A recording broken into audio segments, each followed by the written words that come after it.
Friends, जैसा कि हम लोगों ने पार्ट 1 में इसका फर्स्ट पार्ट पढ़ा था और मैं उम्मीद करता हूं कि सभी बच्चों को अच्छी तरीका से समझ आया होगा।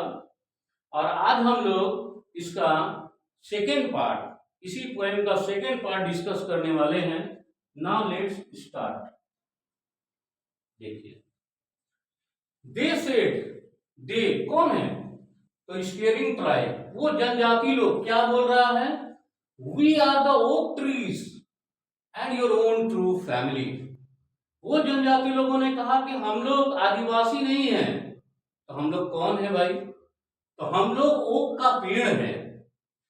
तो वो लोग स्टीयरिंग ट्राइब कौन थे? स्टीयरिंग ट्राइब वास्तव में ओक ट्रीज थे। याद रहेगा सभी को? तो वास्तव में वे लोग कौन थे? ओक का पेड़ थे। And your own true family, और हम ही लोग आपका सच्चा फैमिली है। तो पोएट का ट्रू फैमिली कौन है? जो कि हम लोगों की पोएम का नाम भी है, माय ओन ट्रू फैमिली। तो पोएट का ट्रू फैमिली कोई इंसान नहीं है। पोएट का ट्रू फैमिली है ओक ट्रीज, ओक का पेड़। इस पोएम के माध्यम से पोएट जो है हम लोगों को इन्वायरमेंट के बारे में, पेड़ के प्रति हम लोगों का, मनुष्य का, ह्यूमन बींग्स का क्या सोच है और पेड़ के साथ कैसी बर्बरता लोग करते हैं, इसके ऊपर प्रकाश डाला है। नेक्स्ट लाइन में आते हैं। अब ओक ट्रीज अपने सैड कंडीशन को, अपने दुख के दिनों को, सैड कंडीशन को व्यक्त करेंगे इन लाइन से। वी आर चॉप्ड डाउन, हम लोगों को काटा जा रहा है। अब ओक ट्री अपने सैड कंडीशन को व्यक्त कर रहे हैं और कह रहे हैं कि हम लोगों को काटा जा रहा है। किसको काटा जा रहा है? ओक ट्रीज को काटा जा रहा है। वी आर टॉर्न अप, हम लोगों को उखाड़ दिया जा रहा है, मतलब बर्बाद कर दिया जा रहा है। You do not blink an eye, और तुम एक आंख उठाकर भी नहीं देखते हो। तो पोएट को ये लोग धमकाना शुरू किया और क्या कर रहा है ओक ट्रीज कि हम लोगों को काटा जा रहा है, हम लोगों को टर्न अप किया जा रहा है और तुम आंख उठाकर भी नहीं देखते हो। इस लाइन से क्या पता चला कि ओक के पेड़ ने अपने सैड कंडीशन को इस लाइन से व्यक्त किया है बच्चों। और एक लाइन और बात है, you do not blink an eye, तुम आंख उठाकर भी नहीं देखते हो। इसका मतलब है कि पोएट बाकी मनुष्यों के जैसा वो भी बॉदर नहीं था, परवाह नहीं करता था।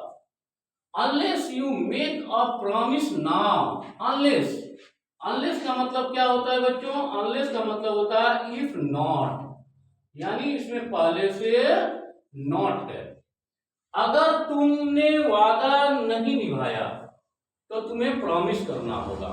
ओक के पेड़ ने पोएट को कहा कि तुम्हें क्या करना होगा? प्रॉमिस करना होगा। Now you are going to die, अगर आप प्रॉमिस नहीं करते हो, अनलेस का मतलब होता है इफ नॉट, अगर आप प्रॉमिस नहीं करते हो तो तुम मरने के लिए तैयार हो जाओ। किसको कह रहा है? पोएट को।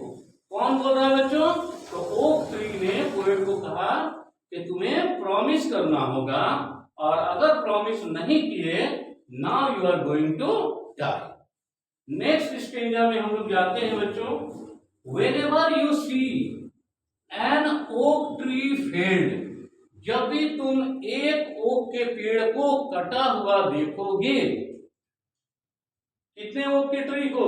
एक ओक के ट्री को। तो आपसे पूछ सकता है कि what was the promise, promise क्या था?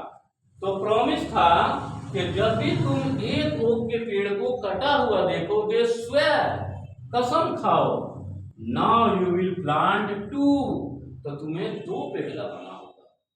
इसका मतलब क्या हुआ कि प्रॉमिस क्या था कि जब भी कोई एक पेड़ कोई काटेगा, कोई भी इंसान, तो उसके बदले में पोएट को कितने ट्री लगाना होगा बच्चों? तो 2 पेड़ लगाना होगा। कितने? तो 2 पेड़।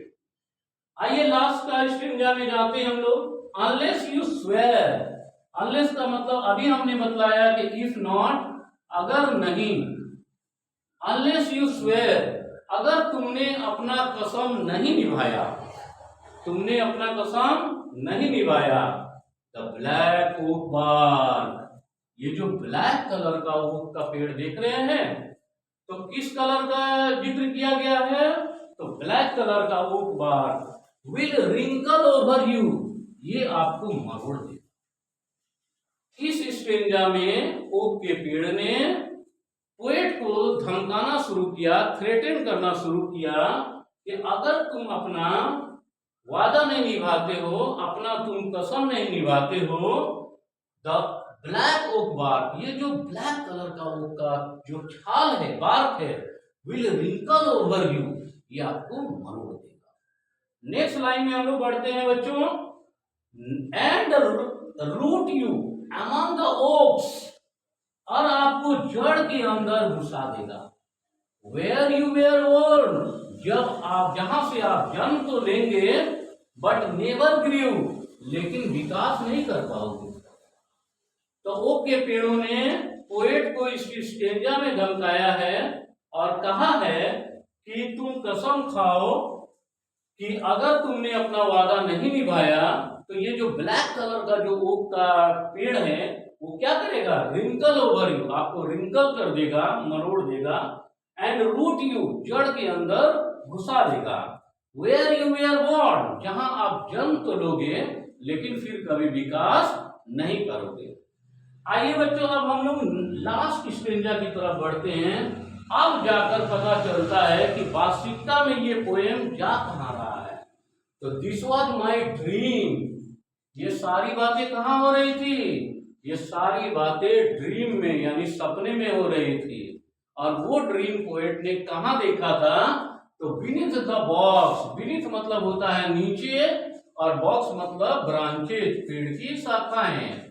तो पेड़ की शाखाओं के नीचे, कौन सा पेड़, ओक ट्रीज, पेड़ की शाखाओं के नीचे जो पोएट ने सपना देखा था, द ड्रीम दैट अल्टर्ड मी, और ये ड्रीम, ये सपना मुझे बदल कर रख दिया। अल्टर्ड का मतलब होता है चेंज, अल्टर्ड का मतलब क्या होता है बच्चों, तो change.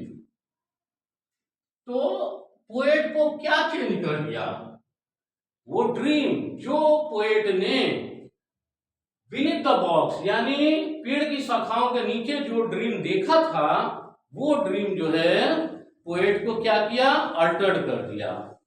Last line, when I came out of the oak, जब मैंने ओक के जंगलों से बाहर निकला, पोएट कह रहा है जब मैंने ओक के जंगलों से बाहर निकला। तो आपसे क्वेश्चन पूछ दिया जाता है कि पोएट ओक के जंगलों से बाहर निकला या कभी नहीं निकला। तो यस, पोएट ने ओक के जंगलों से बाहर निकला, back to the human company. तो पोएट कहाँ गया, मनुष्यों के बीच, क्योंकि वो तो मनुष्य का चाइल्ड था। तो जब भी ओक के जंगलों से बाहर निकला, पोएट कहाँ गया, human company. Last line, my walk was the walk of a human child, मेरा जो चलने का अंदाज था वो एक इंसान के बच्चे की तरह था। तो पोएट का वॉक कैसा था, एक इंसान के बच्चे की तरह, क्योंकि पोएट तो खुद भी इंसान था। But my heart was a tree, लेकिन मेरा हार्ट जो है, सोचने का जो तरीका है वो पेड़ बन गया था। कहने का मतलब है कि पोएट का जो हृदय जो है वो अब पेड़ की तरह से सोचना शुरू किया है। तो ये हम लोगों का पोएम यहाँ पर समाप्त हो रहा है बच्चों। इस पोएम के माध्यम से पोएट ने इन्वायरमेंट के प्रति, पेड़ के प्रति जागरूकता फैलाया है कि मनुष्य जो है इतना ग्रीडी इंसान है कि अपने फायदे के लिए हम लोग पेड़ को नुकसान पहुंचाते हैं। लेकिन जो पेड़ हम लोग को ऑक्सीजन देता है, फ्रूट्स देता है या तमाम खाने पीने की चीजें उपलब्ध कराता है, उस पेड़ के प्रति मनुष्यों का जो रवैया है वो निगेटिव है, वो ठीक नहीं है। तो इस पोएम के माध्यम से पोएट जो है पर्यावरण के प्रति लोगों को और पेड़ के प्रति लोगों को सचेत करने का काम किया है। Now let us we have to know some meaning. कैरेप्टिन पहले ही हम लोगों ने बता चुका है। कैरेप्टिन का मतलब होता है to go into a place slowly and carefully, चुपके से और सावधानी से प्रवेश करना। फर्स्ट लाइन में ही ये लाइन आया था कि एक बार मैंने ओक के जंगलों में प्रवेश किया तो आई क्रैप्ट इन नो फूड, तो क्रैप्ट का मीनिंग। स्टैग मतलब क्या होता है बच्चों, स्टैग का मतलब होता है मेल डियर, ठीक है। तो फर्स्ट लाइन में I was looking for a Stag, मैं एक स्टैग खोज रहा था, मतलब स्टैग का मतलब क्या होता है, मेल डियर। नेक्स्ट है ओक वुड, वुड का मतलब ये होता है जंगल, तो a forest of oak trees, oak पेड़ के जो जंगल है उनको कहा गया है ओक ट्रीज। मीट, मीट का मतलब होता है मिलना, ये पास्ट फॉर्म है मीट का, मीट का पास्ट फॉर्म है मेट। नोबली, नोबली का मतलब होता है लड़खड़ा कर चलना, जो कि ओल्ड वुमन लड़खड़ा कर चलती थी। स्टिक के सहारे, unsteady is the right answer. Stick हम लोग जानते हैं, a thin piece of wood, लकड़ी का एक ऐसा टुकड़ा होता है, कट फ्रॉम ए ट्री, जो कि एक पेड़ से काटा हुआ डंडा। रैग, रैग का मतलब क्या होता है, ए पीस ऑफ ओल्ड, पुराना, टॉर्न, फटा हुआ, and waste piece of cloth, खराब कपड़ा, जो कि फटा पुराना कपड़ा को बोलते हैं हम लोग रैग। आई थिंक सभी बच्चों को ये पोएम अच्छी तरह से क्लियर होगा। ये आज हम लोगों ने इस पोएम का सेकेंड पार्ट पढ़ा, और उम्मीद करते हैं कि सभी बच्चों को बहुत अच्छी तरीका से समझ आया होगा। नेक्स्ट क्लास में अब इससे रिलेटेड जितने भी क्वेश्चंस अभी तक अलग अलग एग्जाम में आए हुए हैं, या जितने भी क्वेश्चन इनसाइड क्वेश्चंस बन सकता है, वो सभी हम लोग नेक्स्ट वीडियो में डिस्कस करेंगे। Thank you very much.